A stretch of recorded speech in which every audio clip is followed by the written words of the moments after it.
Assalamu alaikum students. Today we have to discuss about managerial economics and today is our 12th lecture.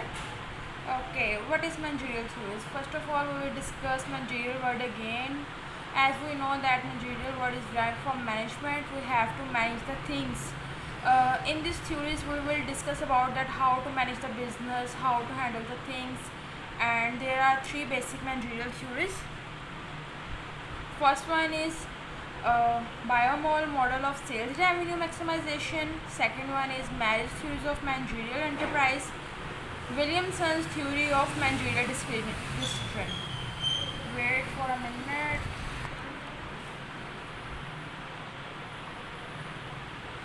Here is the first theory, Biomol model of sales revenue maximization. इसके नाम से हमें idea हो रहा है कि sales के बारे में हम इसमें डिस्कस करेंगे.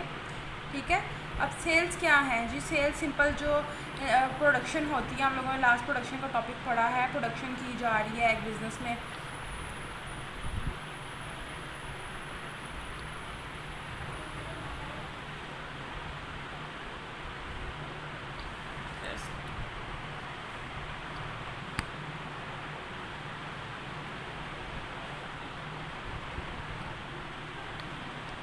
एक बिज़नेस है, बिज़नेस में आप कितनी प्रोडक्शन कर रहे हो. ठीक है. आप प्रोडक्शन जब कर लेते हो डेफिनेटली फिर आपने उस प्रोडक्शन को सेल आउट करना होता है. ठीक है. आप सेल आउट करना है आप लोगों ने, और आप सेल आउट करने के लिए हर एक का जो बेसिक मोटिव होता है वो यही होता है कि ये इस बिज़नेस में से मैक्सिमम आउटपुट गेन कर ले.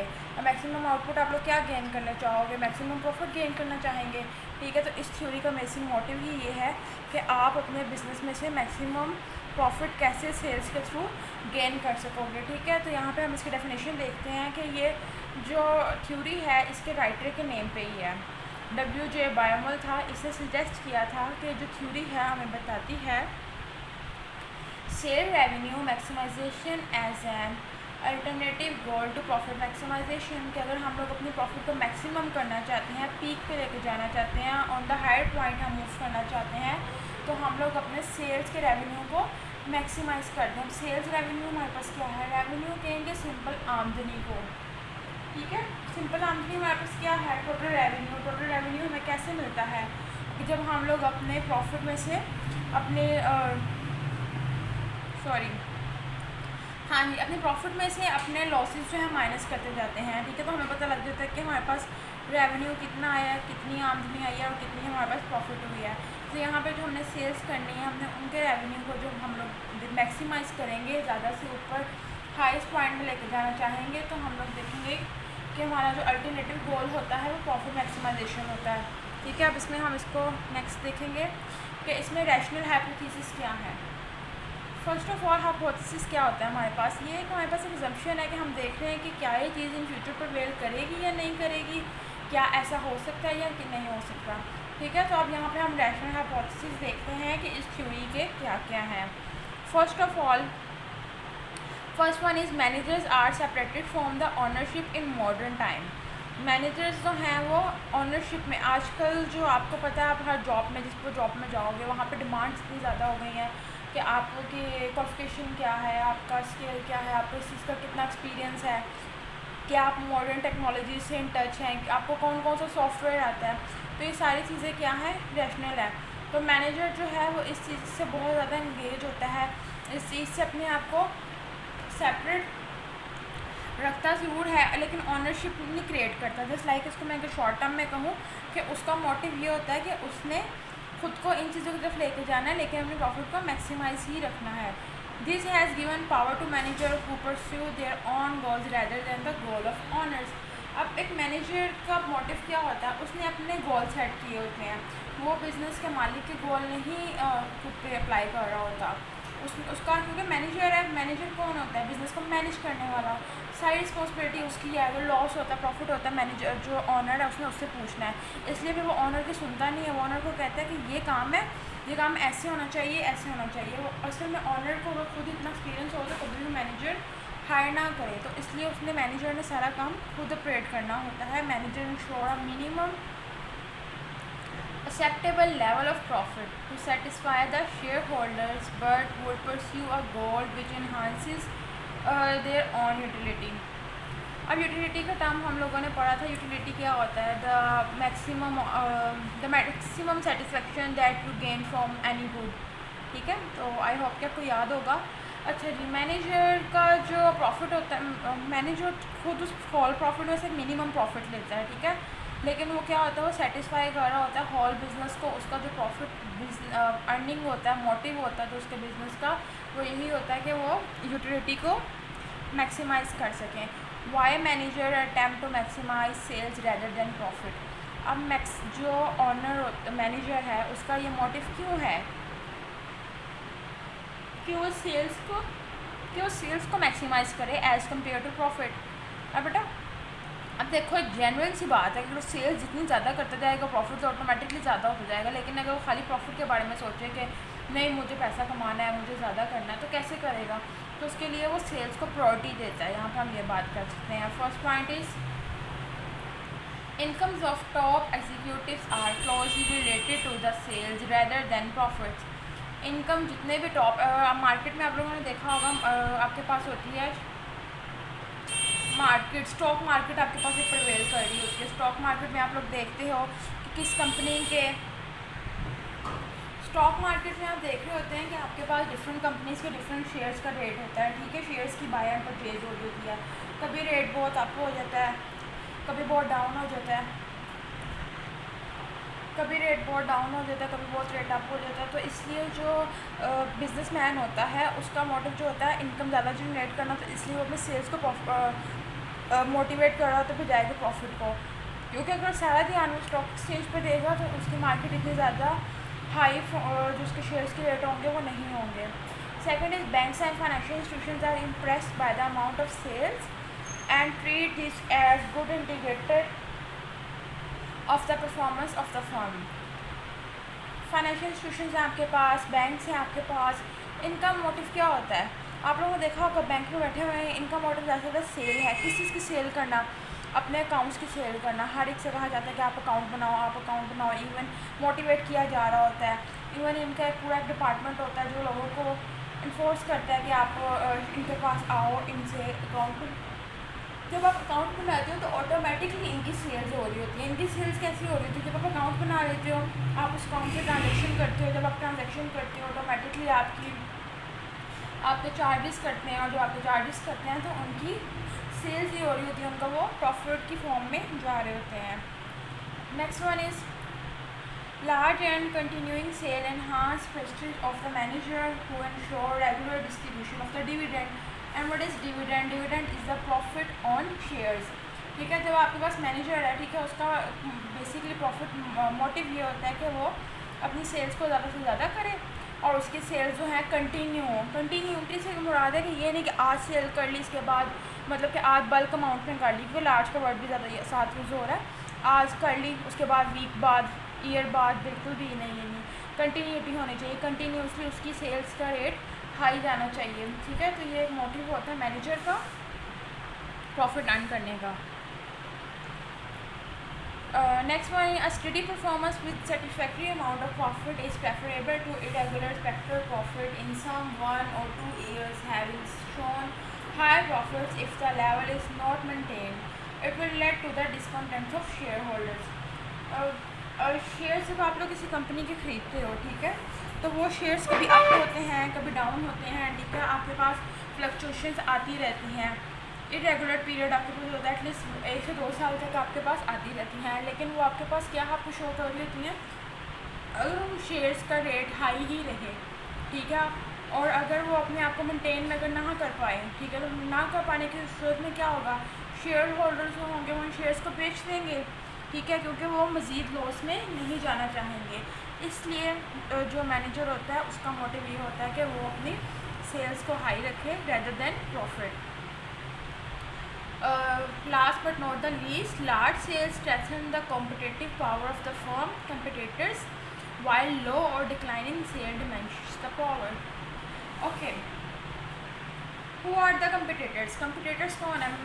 I am not competitor, you are not competitor. Competitor are the businessmen that compete in the market for the maximum gaining of output. ठीक है, and their motive is this: their sales will not decline. because if their sales will decline, they will definitely come to the lower point which is not suitable for the business. Okay, basic assumptions हम देखेंगे। हर theory की एजप्शंस होती हैं। एजप्शंस क्या होती हैं, कहते हैं ना ज्यूम कर लो इस चीज़ को। कुछ चीज़ें होती हैं उनको ज्यूम करना कंपलसरी होता है। अगर हम उन चीज़ों को ज्यूम नहीं करेंगे तो हमारी थ्योरी है, हमारा ला जो है वो प्रिवेल नहीं करेगा। तो वो कहते हैं ना हर चीज़ की लिमिट होती है, एक कंडीशन होती है उसको फॉलो करने की। तो ये कंडीशन है, अगर ये कंडीशंस होंगी तो हमारी थ्योरी जो है एप्लीकेबल होगी, otherwise theory will not be applicable.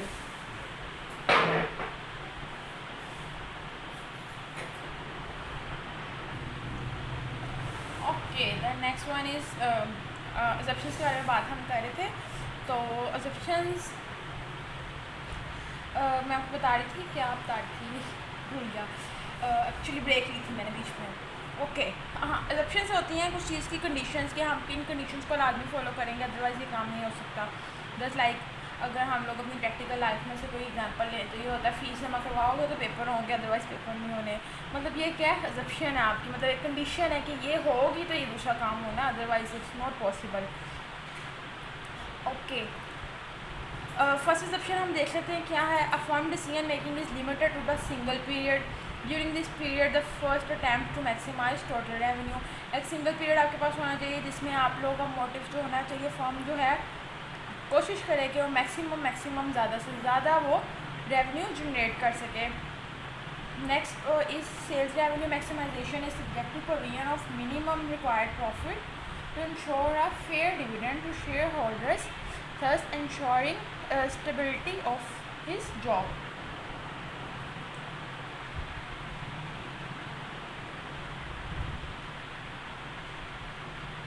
पहली थ्योरी हम लोगों ने पढ़ी है, कंप्लीट हो गई है। उसमें हम लोगों ने पढ़ा कि सिंपल उसमें था कि जी आपके सेल्स जो है मैक्सिमम होनी चाहिए और जो मैनेजर होता है सारी रिस्पॉन्सिबिलिटी उसकी होती है। नेक्स्ट जो थ्योरी हमारे पास है मैरिस थ्योरी ऑफ मैनेजरियल एंटरप्राइजेज। ठीक है, मैरिस डेफिनेटली इसने भी अपने नाम पे ही थ्योरी रखी है। ठीक है, और ये थ्योरी जो है एंटरप्राइज ऑर्गेनाइजेशंस के लिए है। इसमें आपको कहा जाता है कि एक कॉर्पोरेट फर्म जो होती है, ठीक है, उसका जो स्ट्रक्चर होता है वो डिवाइडेड होता है। डिवाइडेड कौन होता है? Ownership or management, which allows managers to get goal which do not necessarily conform with those of the owner। आपके पास डिसाइड कर दिया जाता है कि ये मैनेजर के गोल हैं और ये जो है ऑनरशिप के गोल हैं। ये गोल्स हम लोगों ने अटेन करने हैं और आपस में इन दोनों का कोई कंफ्लिक्ट नहीं होगा। जबकि हमारे पास पहली थ्योरी में सारे जो थे किसके गोल्स थे? मैनेजर के साइड थी। इसमें हमारे पास डिवाइड कर दिए गए हैं। सबसे पहले हम देखते हैं ऑनर्स के। And who are the owners? Owners are the business holder. ठीक है, जिसकी ऑनरशिप होती है, जिसे पैसे लगाए होते हैं, जो बिज़नेस को चला रहा होता है, जो बिज़नेस का मालिक होता है, जिसके नाम पे बिज़नेस होता है, ये भी कहा जा सकता है। क्योंकि कुछ पार्टनर्स एक्टिव होते हैं, कुछ नॉन एक्टिव होते हैं। ओके, शेयर होल्डर्स होते हैं, ऑनर ऑफ ऑर्गेनाइजेशन होते हैं। इनके their utility function include variables such as, इनका प्रॉफिट, इनका यूटिलिटी फंक्शन जो होता है किन किन वेरिएबल्स को इंक्लूड करता है। प्रॉफिट होती है, इन्होंने साइज़ ऑफ आउटपुट को देखना होता है, साइज़ ऑफ कैपिटल को इंक्रीज़ करना होता है, मार्केट में शेयर्स अपने ज़्यादा से ज़्यादा अच्छे करने होते हैं, और पब्लिक इमेज का भी एक फैक्टर इंक्लूड होता है। पब्लिक इमेज मैटर करती है।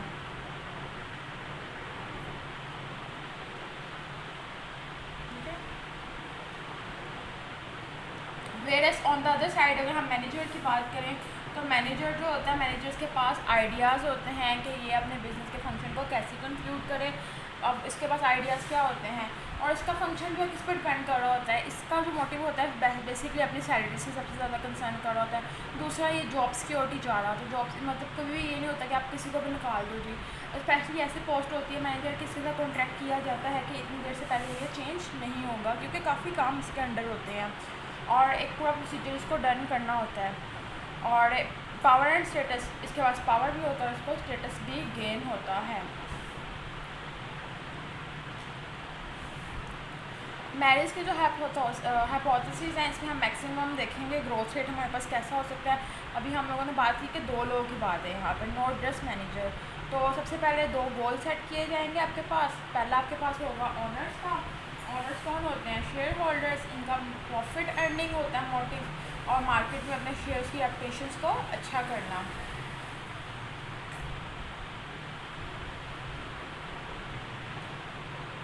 Okay, then managers aim at better salary.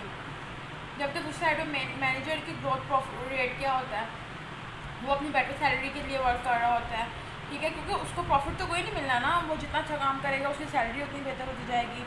उसको जॉब सिक्योरिटी से कंसर्न होता है कि उसको किसी टाइम पे निकाला ना जाए, इसलिए वो अच्छा काम कर रहा होता है, ठीक है। और एंड ग्रोथ एंड डेफिनेटली एक सिंसियरिटी का लेवल भी होता है कि आप जैसे डायरेक्ट काम कर रहे हो तो आप चाह रहे होते हैं कि इदारा तरक्की की तरफ जाए, ठीक है, लेकिन इसके लिए आपको इदारे की कोऑपरेशन की बहुत ज़रूरत पड़ती है। Next is growth achieved by maximising balance growth of firm dependent on. अब लेकिन दोनों का मैक्सिमम प्रॉफिट मकसद तो यही होता है ना, वही मैं बता रही हूँ कि जो मैनेजर है, जो भी बंदा किसी भी काम के साथ इंगेज है किसी भी ऑर्गेनाइजेशन के साथ, तो वो भी डेफिनेटली ये चाहता है कि ऑर्गेनाइजेशन जो है आगे जाए। और आगे कैसे जाएगी, अगर उस फर्म के जो है प्रोडक्ट्स ज़्यादा हाई होंगे, उसकी डिमांड ज़्यादा हाई होगी। हम अपनी यूनिवर्सिटी की भी ज़्यादा बात कर लें तो डेफिनेटली अगर स्टूडेंट्स डिमांड करेंगे यहाँ पर एडमिशन्स लेना, तो इसकी एक ग्रोथ की तरफ जाएगा, ठीक है। और मैनेजर क्या इसमें अपना रोल प्ले कर रहा होगा, मैनेजर डेफिनेटली एक रेपुटेशन बिल्ड कर रहा होता है अदारे की। और growth rate of capital supply to the firm, ठीक है। अब ग्रोथ रेट आपके पास कैपिटल पे भी डिपेंड करता है, जैसे जैसे आप जितना पैसा लगाते जाओगे उतनी ज़्यादा आपके पास ग्रोथ होती जाएगी, उतना ज़्यादा आपका जो बिज़नेस होगा फ्लरिश करेगा, एक्सपेंड होगा, गुडविल होगी उसकी। Constraints in the objective of maximisation of balance growth. Constraints कहते हैं लिमिटेशंस को, कौन कौन सी ऐसी लिमिटेशंस हैं, कौन कौन से ऐसे मसले हैं, वजूहात हैं, या वो कहते हैं ना कौन कौन सी ऐसी रुकावटें हैं, ऑब्स्टेकल्स हैं जिनकी वजह से हम लोग अपने बिज़नेस को मैक्सिमम लेवल तक नहीं लेके जा सकते, या जिसकी वजह से हम लोग अपने जो ऑब्जेक्टिव्स हैं, हमारे जो मकासद हैं, हम उनको नहीं अचीव कर पाते, ठीक है। तो उसके लिए हम लोग देखेंगे first is managerial constraint, second one is financial constraint. Managerial constraint हमारे पास क्या है, मैनेजरियल कॉन्स्ट्रेंट हमारे पास होता है जैसे कि मैनेजमेंट से रेलिवेंट जितने भी इशूज़ आए थे हमारे पास अच्छी मैनेजमेंट नहीं है, तो उसकी वजह से जो हमारे पास इशू आया, हमारी ऑर्गेनाइजेशन ने अच्छा काम नहीं किया। मैनेजरियल कॉन्स्ट्रेंट मैनेजमेंट से रेलिवेंट जितने भी इशूज़ आते हैं, और आई थिंक बहुत ज़्यादा इशूज़ आपको फेस कर होते हैं, क्योंकि मैनेजमेंट में जितने ज़्यादा लोग होते हैं उतने ज़्यादा आइडियाज़ होते हैं, और आइडियाज़ आपस में कॉन्फ्लिक्ट करते हैं। इवन दो लोग भी हों तो उनको भी एक बात पे एग्री करने में काफ़ी ज़्यादा टाइम लगता है, और जितनी बड़ी ऑर्गेनाइजेशन होती है, लेकिन ये है कि बड़ी ऑर्गेनाइजेशन हर बंदे के अख्तियार में नहीं बात देती, वो स्पेशलिस्ट हायर करती है प्रोजेक्ट के अकॉर्डिंग के इस प्रोजेक्ट में क्या आइडिया होना चाहिए और क्या काम करना चाहिए, हमारा हर प्रोसीजर कैसे होना चाहिए, कैसे हम अपनी सेल्स को हाई कर सकते हैं। ओके, सेकंड जो हमारे पास कंस्ट्रेंट है that one is financial constraint. Financial constraint के नाम से पता लग रहा है कि पैसों से रेलिवेंट जितना भी इशू होगा, बजट शॉर्ट हो गया है, या खुदा न खास्ता कोई बिज़नेस में आपके पास आग लग गई है, कोई मशीनरी ख़राब हो गई है, इस तरह के जितने भी इश्यूज़ आते हैं वो भी आपके बिज़नेस की प्रॉफिट की ग्रोथ को जो है रोकते हैं। तो ये दो मेजर इश्यूज़ हैं, कंस्ट्रेंट हैं, जो कि आपके बिज़नेस को आगे जाने से रोकते हैं, लिमिटेशंस बात देती हैं आपके बिज़नेस की, बिज़नेस आपका ग्रोथ नहीं कर पाता। इम्पॉर्टेंट पॉइंट है इसी चीज़ के कि आपके ऑनर जो होता है मैक्सिमम करना चाह रहा होता है अपनी यूटिलिटी को, जबकि मैनेजर जो होता है वो अपनी यूटिलिटी को मैक्सिमम करना चाह रहा होता है। और मसला इसमें कोई नहीं है, दोनों अपनी करें अपनी यूटिलिटी को मैक्सिमाइज़, दोनों तरह से फर्म का ही फ़ायदा है, मतलब फ़ायदा ज़्यादा तो ओनरशिप का ही है क्योंकि प्रॉफिट तो उसको मिलनी है। तो दोनों का मोटिव यही होता है कि वो अपनी अपनी यूटिलिटी को, अपने अपने फ़ायदे को मैक्सिमाइज़ करना चाह रहे होते हैं। अभी हम लोग पढ़ चुके हैं कि इनके फ़ायदे क्या क्या होते हैं, जब कैसे कि ऑनर का फ़ायदा क्या होता है कि वो बिज़नेस का साइंस एक्सपेंड करना चाह रहा होता है, प्रॉफिट ज़्यादा करना चाह रहा होता है, जबकि दूसरी तरफ मैनेजर चाह रहा होता है कि उसको जॉब सिक्योरिटी मिल जाए, उसकी सैलरी ज़्यादा हो जाए, ठीक है। तो हर इंसान अपने लिए काम करना ज़्यादा प्रेफरेबल करता है। मतलब अगर एक कोई भी है, जैसे कि आप लोग भी हो, तो आप लोग चाहोगे कि आप लोग जितना दे रहे हो आपको उसके अकॉर्डिंग रिटर्न मिले, लेकिन आजकल जैसा हमारे माशरे का सिस्टम हो गया उतना रिटर्न नहीं मिलता अनफॉर्चुनेटली। लेकिन ये बीइंग अ ह्यूमन बीइंग हमें अपने अंदर ये इतनी रिस्पॉन्सिबिलिटी रखनी चाहिए कि हम ना तो किसी का हक़ खाएँ और ना हमारा हक़ कोई खा सके। ये नहीं कि सिर्फ सारी जिम्मेदारी हमारी है कि हमने किसी का हक़ नहीं खाना, कोई दूसरा भी हमारा हक़ ना खा सके। एक न्यूट्रल वे में चलना चाहिए, आप किससे कितना काम ले रहे हो उसके अकॉर्डिंग उसको पे करो, आप किसी के साथ कैसा बिहेवियर रखते हो। तो आई थिंक इस्लाम बिल्कुल ठीक बात कही गई है, Islam is the complete code of life. तो मतलब इस्लाम को अगर आप फॉलो करते रहो तो आपकी लाइफ भी बेहतर हो सकती है, आपका फ्यूचर, आपका career, each and everything will be good. But unfortunately हम लोग अपने दीन से बहुत दूर हैं। अल्लाह ताला हमें तौफीक दे अपने दीन के करीब होने के, हम उसको फॉलो कर सकें। ओके जी, नेक्स्ट है both the utilities do not necessarily clash because the most of the variables of both the utilities have strong relationship with single variable। और सिंगल वेरिएबल वो कौन सा हमारे पास, साइज ऑफ द फॉर्म। दोनों की अपनी अपनी यूटिलिटीज़ हैं, दोनों उसके लिए ही काम कर रहे हैं, लेकिन इसमें दोनों का जो रिलेशनशिप है वो एक पॉइंट पे आके सेम हो जाता है कि दोनों का मोटिव यही होता है कि वो फॉर्म का साइज़ बड़ा कर सकें। ऑनरशिप, अगर ऑनर जो है उसके लिए क्या बेनिफिट होगा साइज़ बड़ा होने का, और मैनेजर के लिए क्या होगा। ऑनर के लिए तो सिंपल ये होगा कि जी उसका अगर साइज़ बड़ा हो जाएगा फॉर्म का तो उसको ये पता लग जाएगा कि जी मेरी फॉर्म से मुझे ज़्यादा प्रॉफिट आएगा। और जो मैनेजर होगा जब वो साइज़ बड़ा हो जाएगा तो वो ऑनर से डिमांड करेगा कि अब तो साइज़ बहुत बड़ा हो गया, अब तो काम ज़्यादा हो गया, तो आप काइंडली मेरी सैलरी बढ़ा दें। फ़ायदा दोनों का ही है। Last but not the least point, it is reasonable to assume that maximize the long run growth of an indicator is equivalent to the maximizing the long run growth rate of the others। Simple point, I think there is no need to explain it due to shortage of time, and there is a lot of shortage of time। काश हम सब class में पढ़ पाते, और I think काफ़ी अच्छा रहना था अगर हम डिस्कस भी कर पाते, पर कहते हैं ना अल्लाह का हुक्म। अच्छा, owners being interested in the growth of firm want maximize of the growth supply of capital which is due to maximize the owner utility। Again वही बात की गई कि ऑनर अपने बिजनेस में इंटरेस्टेड होता है, वो अपनी सप्लाई ऑफ कैपिटल को इंक्रीज़ करना चाहता है, and blah blah each and everything is relevant to this. Manager want to maximise the rate of growth rather than the firm, ठीक है। And then the true size of the firm bringing the growth of the demand for the product is an appropriate indicator of the growth of the firm। बात फिर वही आगे दोनों का motive आता है ग्रोथ ऑफ द फर्म के size को एक्सपेंड करने की तरफ। नेक्स्ट हमारे पास आ गई द थर्ड थ्योरी है हमारे पास Williamson theory of managerial description, ठीक है। विलियमसन एक बंदा था, इसका ओपिनियन था कि मैनेजर जो फर्म का होता है वो मॉडर्न बिजनेस को ऑर्गेनाइज करता है as the corporate unit do not maximise the profit, जबकि उसका प्रॉफिट मैक्सिमाइज करना मॉडर्न नहीं होता। वो एक मॉडर्न फर्म को जो है मज़ीद मॉडर्नाइजेशन की तरफ लेके जाता है, which result the maximization of the utility of the owner, जिसके बदले में ऑटोमेटिकली जो ऑनर है उसकी यूटिलिटी गेन हो जाती है। Instead they maximise, on stead नहीं है, ये इंस्टेड वर्ड है। इंस्टेड के बजाय they maximise their own utility using their description, however for their job security manager attempts to ensure a certain minimum of the profit share holder in the form of dividend. आप business को motivate कर रहे हो, आपने ना track change किया हुआ है, अपने बिजनेस को एक अच्छे वे में लेकर जाना चाह रहे हो, आप यू टर्न ले लेते हो। जस्ट लाजमी नहीं है कि कुछ आप इनोवेशन वर्ड सुना होगा आप लोगों ने, इनोवेशन। हमारी कंट्री में सिर्फ रिसर्च पे ना 0.4% ऑफ जीडीपी यूज़ किया जा रहा है, जबकि बाहर की कंट्रीज़ में इतने लार्ज अमाउंट जो है इस पर लगाई जा रही है। क्यों लगाई जा रही है कि देखो बाहर के मोबाइल कहाँ बना, बाहर की कंट्री से बनाया, लैपटॉप जितनी आपके पास मॉडर्न टेक्नोलॉजी है, गैजेट्स हैं, इवन ऑटोमेटिक वॉशिंग मशीन किसने बनाई है, बाहर के मुल्कों ने बनाई है ना। तो ये जब वो एकदम कोई चीज़ प्रोड्यूस कर लेते हैं ना, उनकी जीडीपी कहाँ से कहाँ चली जाती है, जितना उन्होंने लगाया होता है ना उससे कई गुना उन्हें ज़्यादा मिल जाता है। ठीक है, हमारे मुल्कों में तो चीज़ें बाद में आती हैं बहुत चीप रेट के साथ, या हम लोग उसको खुद चीप रेट के साथ नहीं आती, सॉरी, हम इसको इम्पोर्ट को बहुत एक्सपेंसिव करते हैं, बाकी कंट्री को फ़ायदा होता है, एक्सचेंज रेट इंक्रीज़ होता है। उसके बाद ये है कि हम लोग जैसे हम लोगों ने मिड टर्म में किया है ना कॉपी पेस्ट, तो फिर हम लोग भी क्या करते हैं, उनकी चीज़ें देख के उनको कॉपी पेस्ट करते हैं और हम लोग भी अपनी चीज़ें बना लेते हैं। इसलिए कि हम लोग प्रेफर फिर भी उनकी चीज़ों को करते हैं, उनकी चीज़ें जेन्युइन होती हैं, हमारी चीज़ें जेन्युइन नहीं होती। तो सेम यहाँ पे बात की जा रही है, ये एक ऐसी डिस्कशन थ्योरी है हमारे पास कि जिसमें हम लोग अपने बिज़नेस को बजाय के प्रॉफिट अर्निंग के, ठीक है, और हम लोग इस चीज़ पर कोशिश करते हैं कि हमारे बिज़नेस में कुछ इनोवेशन हो, क्योंकि जब इनोवेशन होगी तो ऑटोमेटिकली हमारी जो इकॉनमी है, हमारी जो बिज़नेस है वो बहुत ज़्यादा पीक पे ऑटोमेटिकली चला जाएगा। ठीक है, तो मोस्टली जो मोटिव होता है वो होता है मैनेजर का कि वो अपने job security, power of stage, जो सारी चीज़ों को मेंटेन कर सके और अपने वेरिएबल्स जो उसका सैलरी है वो उसको क्वांटिफाई कर सके, ज़्यादा से ज़्यादा कर सके। इसलिए वो रिसर्च करता है, काम करता है, पावरमेंट अपनी इंक्रीज़ करता है अपनी इकॉनमी के अंदर। बेसिक कॉन्सेप्ट है डिमांड ऑफ फॉर्म के। एक फॉर्म की डिमांड क्या होती है, डिमांड फॉर्म आपको पता है डाउनवर्ड स्लॉपिंग होता है, डिमांड आप लोगों ने पढ़ा हुआ है। जैसे जैसे आपके पास प्राइजेस बढ़ती हैं आपकी डिमांड कम हो जाती है। Negative relationship between price and demand. तो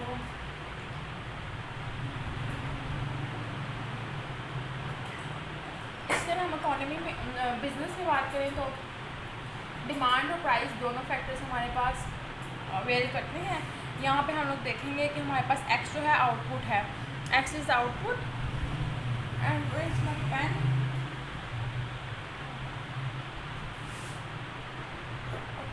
एक्स आउटपुट है हमारे पास। आउटपुट क्या है? आउटपुट फर्म का किस पर डिपेंड करता है? उसके प्राइजेस पे, उसके स्टाफ के एक्सपेंडिचर पे, क्योंकि सारा कुछ निकाल के डिमांड पे, ठीक है, सारा कुछ निकाल के आपने अपना आउटपुट निकालना है ना। पहले आप देखोगे कि आपने कितने चीज़ों के पैसों की चीज़ें बनाई हैं, वो उसके बाद आपके स्टाफ पे कितने खर्चे आए हैं, आपने अपने स्टाफ को कितनी सैलरीज दी हैं या कोई बोनस दिया है या इसके अलावा कोई और इंसेंटिव दिया है, वो ये सारी चीज़ें मिला के आपका आउटपुट आपके सामने आता है।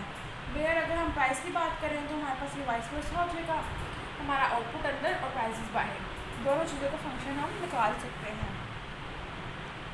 डिमांड जो है नेगेटिव रिलेट करती है हमारे पास प्राइस के साथ, ठीक है, लेकिन हम लोग उसको ज्यूम करते हैं कि स्टाफ एक्सपेंडिचर के साथ इसको हम शिफ्ट कर सकते हैं।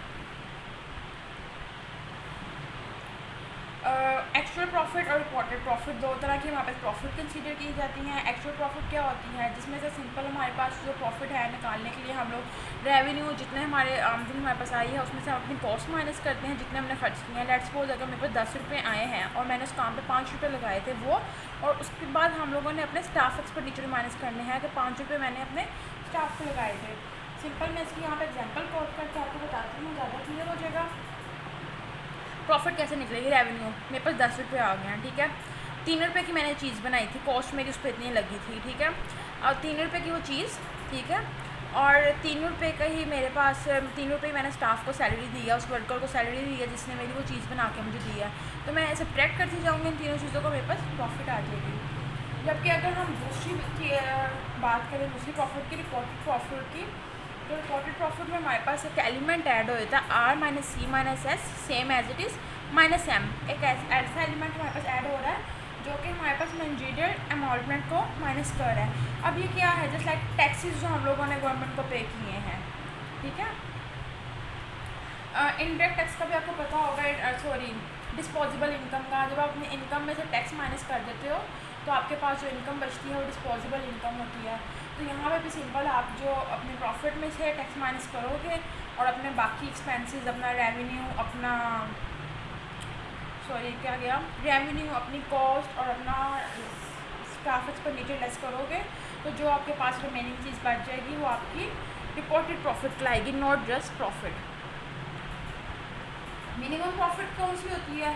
वो ऐसी प्रॉफिट जो कम से कम ऐसी प्रॉफिट हो रही थी जहाँ पे ओनर सोच रहा होता है कि नहीं यार चलो बस ठीक है, गुजारा हो रहा है, इसी पे रहना है, मतलब उसको लॉस नहीं हो रहा होता लेकिन जस्ट उसको गुजारा हो रहा होता है, सुटेबल पॉइंट चल रहा होता है, ठीक है।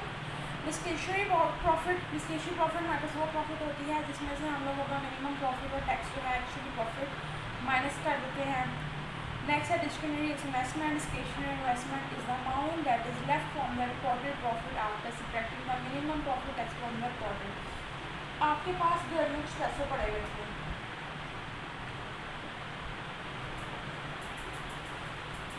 कुछ पैसे पड़े हुए थे, उस पैसों में से आपने जो क्या किया, उन पैसों को निकाल के आपने बिज़नेस में इन्वेस्ट करना चाहा है, लेकिन अब ये है कि आपने उसको सिंपल बिज़नेस में इन्वेस्ट कर दिया, कोई मसला नहीं आपके पास हुआ। लेकिन अगर आपने कोई बिल्डिंग खरीदी हुई थी, आप उस पर टैक्सेस भी पे कर रहे थे, फिर आपने उस बिल्डिंग को सेल करके आपने कहा चलो कारोबार करता हूँ, बिल्डिंग ऐसी ही पड़ी है ना, इतना रेंट का आ रहा है, इतना कुछ खास रेंट तो आ नहीं रहा यहाँ से, मुझे कुछ फ़ायदा तो हो नहीं रहा। आपने क्या किया? उस बिल्डिंग को बेचा। उस बिल्डिंग को बेचने के लिए आपने किसी प्रॉपर्टी डीलर से रब्ता किया, उस प्रॉपर्टी डीलर ने कागज़ भी बनाए और मतलब आपने प्रॉपर्टी डीलर को उसकी प्रॉफिट दी। इन सारे प्रोसीजर में आपका जितने भी आपके पैसे लगे, ठीक है, वो तो सारे वेस्ट हो गए ना, ठीक है। आपने उस प्रॉफिट पे, उस बिल्डिंग पे कितनी दफ़ा टैक्स भी पे किया होगा, ठीक है। तो ये सारी चीज़ें सब्ट्रैक्ट करने के बाद जो आपके पास पैसे बचते हैं जिनको आप इन्वेस्ट करना चाहते हो, वो डिस्क्रिशनरी इन्वेस्टमेंट कहलाती है, ठीक है। अब जो बायमल था उसमें से जो फर्स्ट वाला था उसमें स्ट्रेस की जो था उसका कम्पिटिटिव मार्केट में था कि फर्म जो है उसका एम होता है मैक्सिमम प्रॉफिट को मैक्सिमम सेल अपनी अर्न करना, ठीक है। जबकि मार्स जो था, अब मैं सारा रिव्यू दे रही हूँ तीनों का आपको। जो मार्स था उसका आपके पास कॉन्सेप्ट ये था कि सारी रिस्पॉन्सिबिलिटी जो है मैनेजर की है, और सॉरी जो मार्स था उसका कॉन्सेप्ट ये था कि दोनों की अपने अपना प्रॉफिट एम है। जब ऑनर का एम था प्रॉफिट और मार्केट शेयर्स को अज्यूम करना, जबकि मैनेजर चाहता था कि उसकी फर्म जो है उसकी जो सैलरी है वो बेहतर हो, जो उसको जॉब सिक्योरिटी मिल जाए, ग्रोथ करे।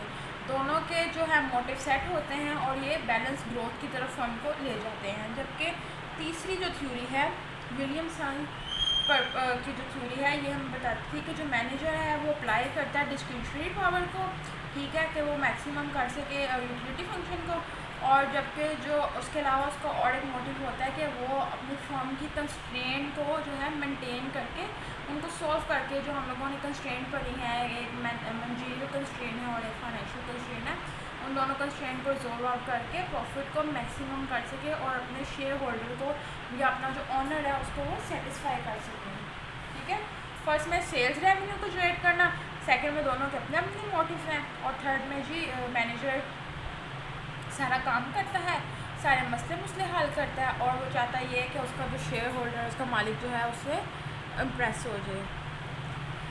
अब क्या क्या बैरियर्स हैं, ठीक है, जो डिस्करेज पीपल करते हैं पीपल को from thinking and taking responsibilities. अक्सर कारोबार तो इंसान शुरू कर लेता है, आप एक बिजनेस स्टूडेंट हो, आप नेक्स्ट मार्केट में जब एंटर होगे आप मैनेजर की पोस्ट पे अप्लाई करना चाहोगे, या आप किसी भी पोस्ट पे जाओ, एज अकाउंटेंट आप लोग जा सकते हो, ठीक है। तो आप लोग बेसिकली आपको पॉइंट कहाँ लाइक कर रहा होगा, आप लोग कहाँ लाइक करो, आप लोग यहाँ लाइक करोगे कि हमने इस बिज़नेस में जाना है और हमने पैसा कमाना है। This is not your motive, बल्कि ये मोटिव हम लोगों ने खुद बनाया हुआ है। हम लोग क्या करते हैं, अब वो कह रहे हैं यहाँ पे क्या बैरियर्स हैं जो कि डिस्करेज करते हैं पीपल को कि वो थिंक करें। अब आप लोग क्यों डिस्करेज होते हो सोचने से या रिस्पॉन्सिबिलिटी लेने से? हम लोग सिर्फ पैसे की ही कि मैं आपकी बात नहीं करती, अपनी बात करती हूँ। अब मैं कि मैं क्यों अपने आप को अवॉइड करती हूँ कि मैं ना सोचूँ, मैं रिस्पॉन्सिबिलिटी क्यों नहीं लेती किसी काम की? तो इसकी क्या क्या वजूहत हो सकती हैं मेरे पास, ठीक है। ठीक है, इसकी क्या क्या वजूहत हो सकती हैं कि हमारे पास ओवरऑल एक व्यू आया है, इसको हम डिस्कस कर लेते हैं। तो इसकी जो ओवरऑल वजूहत होती है हमारे पास, हम देख रहे होते हैं हम रिस्पॉन्सिबल नहीं होते हैं, हमारी तरबियत वैसे नहीं की गई होती, हम पे काम का एहसास नहीं होता, हम लोग सिर्फ ये जा रहे होते हैं बस यार जो काम बस किया गया बस ठीक है, सैलरी मिले, बात ख़त्म। लेकिन ऐसा नहीं होना चाहिए। Being a good learner, being a educated person, you have to be responsible for your work. What is leadership? Leadership जो होती है एक आर्ट होता है कि आप स्ट्रगल करके अपने मोटिव को अचीव कर सको। और ये छोटे छोटे पॉइंट्स हैं। अच्छा जी, आप 3-4 तरह के लोग होते हैं आपकी लाइफ में जो आपको गाइड करते हैं कि काम कैसे करना है। एक लीडिंग पीपल होते हैं जिनको आप लेके मॉडल बना के उनके पीछे चल रहे होते हो। एक पीपल वो लोग वो होते हैं जो आपकी लाइफ को इन्फ्लुएंस कर रहे होते हैं, वो अच्छे कामों से रोक रहे होते हैं, इन्फ्लुएंस करते हैं आपके मामलात में। एक लोग वो होते हैं जो आप पे कमांड कर रहे होते हैं, बिल्कुल कमांड, जैसे टीचर ने कह दिया ये काम करना है, मामा पापा ने कह दिया ये काम करना है, ठीक है। और एक लोग वो होते हैं जो आपको गाइड कर रहे होते हैं कि ये तरीका भी है, ये तरीका भी है, आप दोनों में से कोई भी तरीका अडॉप्ट कर लो। ये स्लाइड मुझे अच्छी लगी थी, इसमें बताया गया कि ये 4 तरह के लोग आपको लाइफ में मिलेंगे। आपने खुद डिसाइड करना है कि आपने इनमें से किस बंदे की सुननी है, ठीक है। आप लोग जब ये वीडियो सुनो तो मुझे ग्रुप में लास्ट में बताइएगा कि आप इन चारों लोगों में से आप किसको मतलब प्रेफर करोगे। क्या जो लीडिंग पीपल है आप उनको फॉलो करना चाहोगे, या जो लोग आपकी लाइफ में इन्फ्लुएंस करते हैं, जो कमांड रखते हैं, जो आपको गाइड करते हैं। एक आपने चूज़ करना है, ठीक है। आपने मुझे बताना है कि कौन सा बंदा है जिसके पीछे आप लग के अपने फ्यूचर को बेहतर बनाना चाहोगे, ठीक है। और बस आज का लेक्चर हमारा यहीं तक था। आई होप कि आपको इसमें कोई इशू नहीं होगा। Best luck for your future. 6 semester तो आपका हो गया है, you are the mature now. Okay, now it's the end of lecture. Next में भी हम लोगों ने कुछ थ्योरीज ही डिस्कस करनी है, और अगर कोई भी किसी को इशू हो यू मैं डिस्कस